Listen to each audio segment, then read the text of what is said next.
Good morning, good evening, good night, you lovelies. It is the one, the only, Cappy D.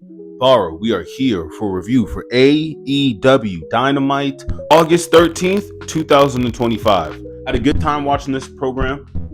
It is still on cable news, so that's great. It's not on a streaming platform worth $30 to $50, but you gotta sign away your firstborn, in 30 acres of land, right? So really good to see that. This program started out with, the world champion, Hangman Adam Page, something we don't get a lot from wrestling promotions now. Hangman, he comes out there and, he starts speaking about his, his upcoming, potential hurdles as the world champion. Shortly after, MJF comes down to the ring. They have a really great back and forth. MJF immediately he goes on the offensive, saying that Hangman Adam Page, that he has his demons and that he's had all this stuff in the past, that he is far from a superhero, right? And then he has this really interesting line. He says, like, I'm going to kill their God and I'm going to crucify them for the world. And it's like this just dynamic of just like heaven versus hell. I mean, it's just such an old kind of old trope, but it's perfect for somebody who, like MJF, has been categorizing himself as the devil for like literally his entire AEW run. I'm hyped. I'm looking forward to seeing what they could do with this. And I'm really excited for where this Hangman story is going to go. Being that MJF, he executes the contract, and now we have a match at Forbidden Door, and Hangman, he kind of rage baits him into it. It was really interesting. He kind of like provoked him to like, you're a coward, you're scared, like you're not like that, you're stupid, right? There's a couple of moments in the program, like I visibly like I audibly laughed. MJF called him Seabiscuit. Right, it's just like if you guys don't know, for those who don't know, Seabiscuit is the name of a horse, in a fiction story, right? And essentially has to do with like racing or whatever. But MJF, makes reference to it again, like Seabiscuit, right? And along the lines, he kind of pushes Hangman over the edge, and Hangman slaps the microphone out of MJF's hand, and then he kind of proceeds to educate the crowd, like, hey, do you even know the story of Seabiscuit? He won the race, you dumbass. And it's really nice. The chemistry that these two have is really interesting, man. I'm here for it. I think that whatever MJF can do, including Hangman or outside of Hangman, I'm super interested in, man. This program, bro, at Forbidden Door, it's only 2 weeks away, and I'm really looking forward to it. Fortunately, it's on a work day, but we'll work hey, I'll work around it. I'll work around it, goddammit. After MJF executed the contract, the crowd was chanting, you fucked up, you fucked up. I love that, man. Like, both of these cats, they sat here and they put out something that you can relate to and you can feel, like good versus evil, alignment versus disarray. And it's like, I'm here, dude. I'm here. I'm locked in. I think that even like the progression that they're going with this is smooth. Nobody's taking time off, right? Both of these people are in the ring talking to each other. It's not like Cody Rhodes going out there just speaking to the crowd for 4 or 5 weeks straight. Listen, this Forbidden Door match, with the potential that it has for both of these storylines, I'm super interested in, man, and I'm looking forward to it. Next for the night, we get Mox versus Kevin Knight. Mox, man, Mox is something else, isn't he? Isn't he something else? You would see like the former world champion so many times, right? In like either promotion, right? Whether that be like New Japan or even like TNA, in a couple years ago, where like the world champion, he would kind of take like a bit of a backseat, right? Even like for like a week or so, just nothing insane, but something to kind of show like, all right, like I'm going to take a breather. Jon Moxley has been wrestling back to back to back to back to back, championship win to championship loss. He has been wrestling, and it's like, dude, it's something else, man. It really is fucking something else. He has this way of making chemistry with anybody he's in the ring with. And I said this last week when he was wrestling Speed Bailey.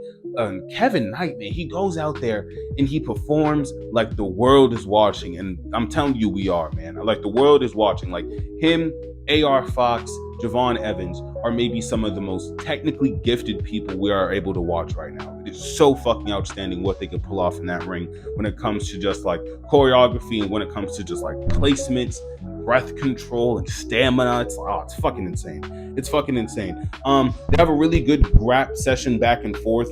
Mox he gets Knight in a bit of a bulldog. Knight ends up rolling out, and somehow they spill out into the floor, and Knight hits like this insane like springboard. Yeah, oh my god, it was perfect. It was beautiful. It was beautiful. Something honestly that belongs in like the loop, right? They end up kind of getting their way back into the ring, and Mox does not hit his signature like his like quote unquote lunatic DDT, but Mox does pick up the win due to submission after the Death Riders start beating up on Kevin Knight. Speedball Mike Bailey, they come down, they try to make a save, but that's not super successful. And eventually Will Ospreay, followed by Darby Allin, right? Because Darby Allin comes out with a body bag. And there's a body bag stuff we're going to talk about, right? Darby Allin comes down to kind of, assist Speedball Mike Bailey and Kevin Knight in this brawl that's happening, right? Mind you, like the only real brawl of the night, right? This brawl, it involves Darby Allin coming down with a body bag. He puts Yuta Wheeler in a body bag, and I think he was gonna like try to take off with Yuta again, but Claudio Castagnoli, he comes out of nowhere. He starts just wrecking Darby's shit, right? He puts Darby in the body bag and starts like it's like a UFO with him like on like in the body bag. It was crazy. It was fucking crazy.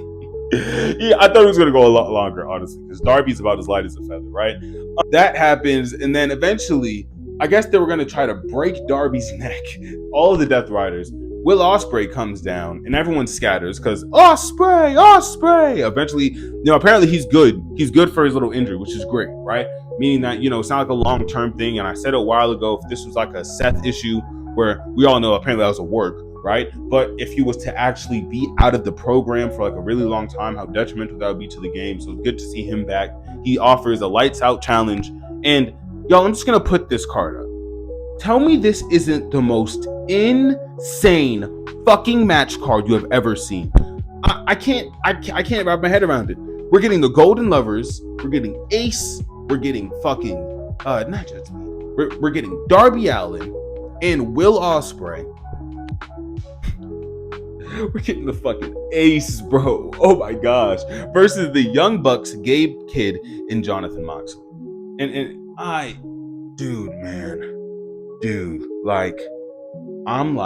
think Claudio Castagnoli is also in this match.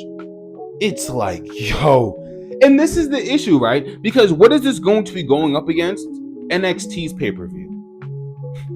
That half-baked ass product that they got over there. Because their fucking cream cheese is spread too thin. You can't have your hands in AAA, right?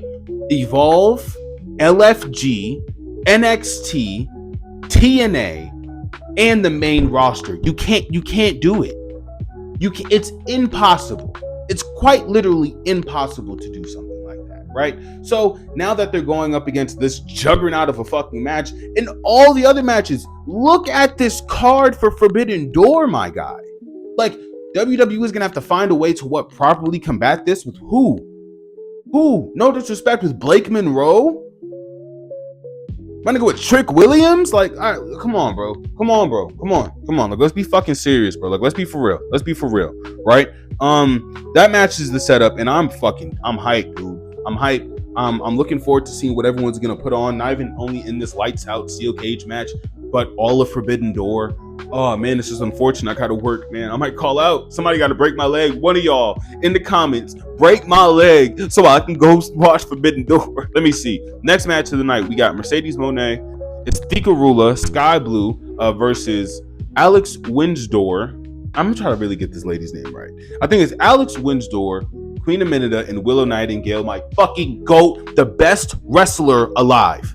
Willow Nightingale, the best wrestler alive, right? They have a really good match. Really good match.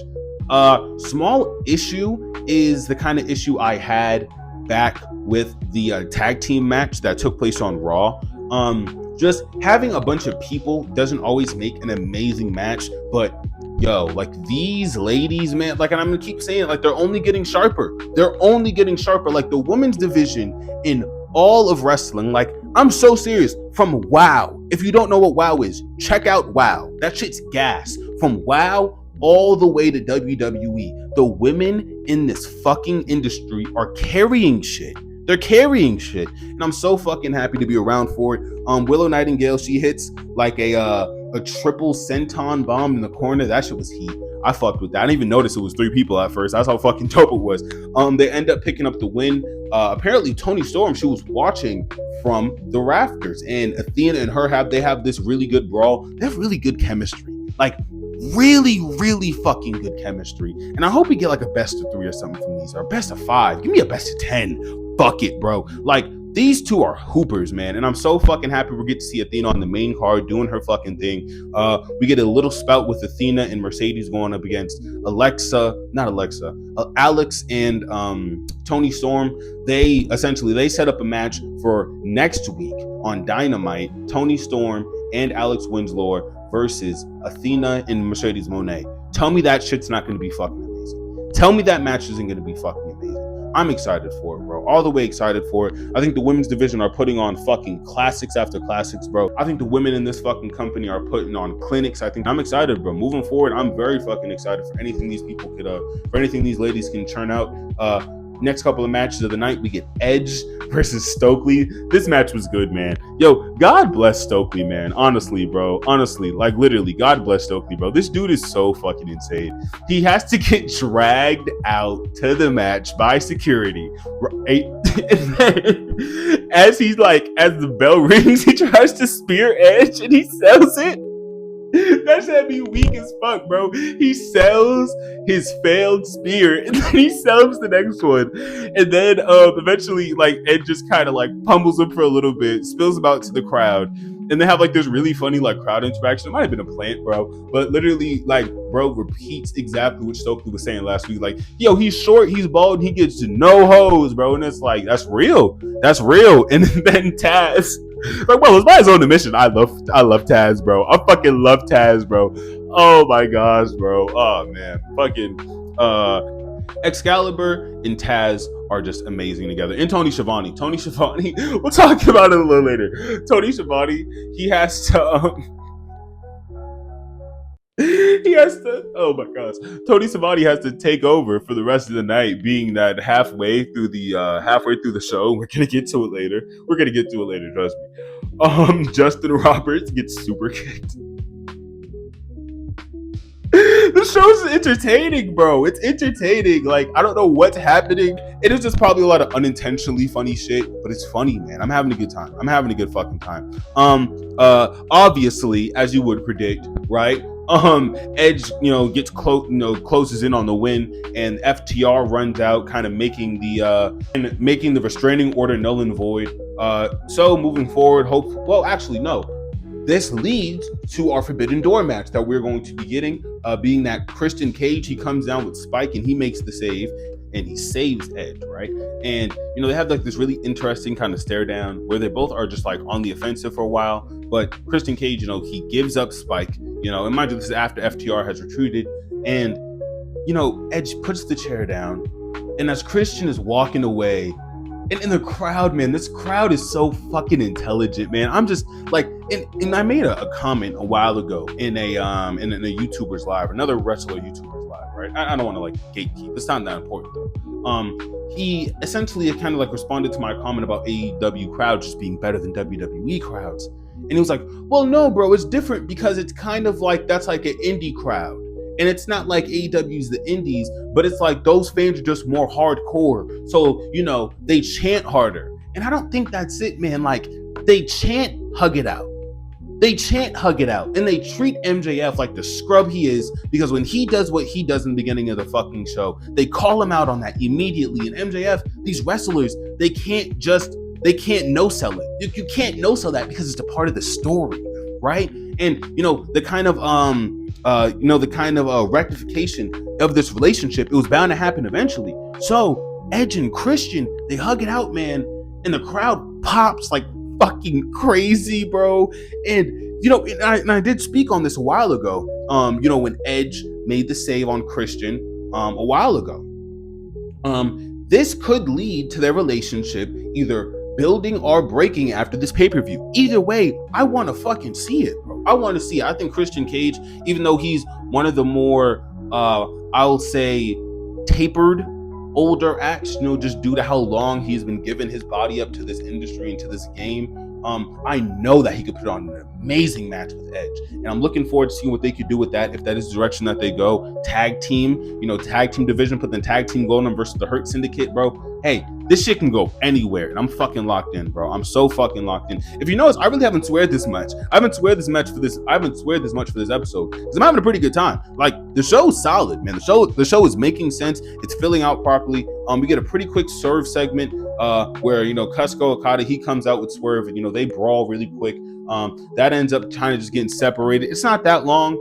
If I had to say anything, I think that the build up to this Swerve Kasukode thing has really only kind of involved talking segments. I would like to see a Swerve. Well, we did kind of see a Swerve match a couple of weeks ago in Collision where the Don Callis family kind of ran in. So, he's here and there, but I'm just a Swerve fanboy. What can I say? I want to see my boy wrestle, right? All right. Last match of the night, we get an 8-man tag match with the Bucks, Kyle Fletcher, Josh Alexander, and they are going up against Brody King, Hologram, and Tomohiro Ishii with a New Japan wrestler. Right? And we were talking about this. I swear, bro. Oh my gosh. I think somebody's watching my podcast, bro. Somebody is watching my podcast where I said you can put somebody in a tournament from a hypothetical TNA NXT placement for some of these mid-card belts or anything of the sort, and now you're expanding your roster. That's exactly what the fuck AEW did. They brought in this really new face. His name is I gotta grab his name.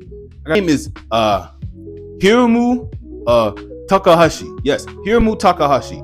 He goes in there and he's easily the MVP of the fucking match. His attire fucks, bro. He kind of like resembles a little bit like Shinsuke Nakamura and just like his like energy and his vibe. And Shinsuke is a GOAT, so like understandable, right? Especially when it comes to the entire New Japan scene. Like, dude, man, the shit that we are getting that from this company when it comes to just like showing WWE, it's not just showing us anymore, because triple fraud, triple K, triple Trump, he's made it his mission to know that we're not fucking with AEW on any faster any day of the week. So now this is the return, like this is the retort, right? Like this is the alternative. Getting messed with this kind of smoke, like, yo, if some of these New Japan guys just start filling into this mid card, my nigga, it's gonna get scary. Like we gonna start getting like G1 climax matches on just like in regular Collision. I'm not joking. All right, we were already getting fucking Konosuke fucking Takeshita and Tomohiro Ishii on a random Collision in April. It wasn't a 1v1, but just their interaction. The crowd went insane because it's two wrestlers at their absolute highest intelligence going at one another. Listen, you want to get smart down to the nitty-gritty wrestling, that's what you go to Japan for. Simple as that, right? And some of these wrestlers coming over here and just integrating with this roster, dude, shit's scary. Shit is gonna get really scary, bro. He's a New Japan wrestler, Hiromu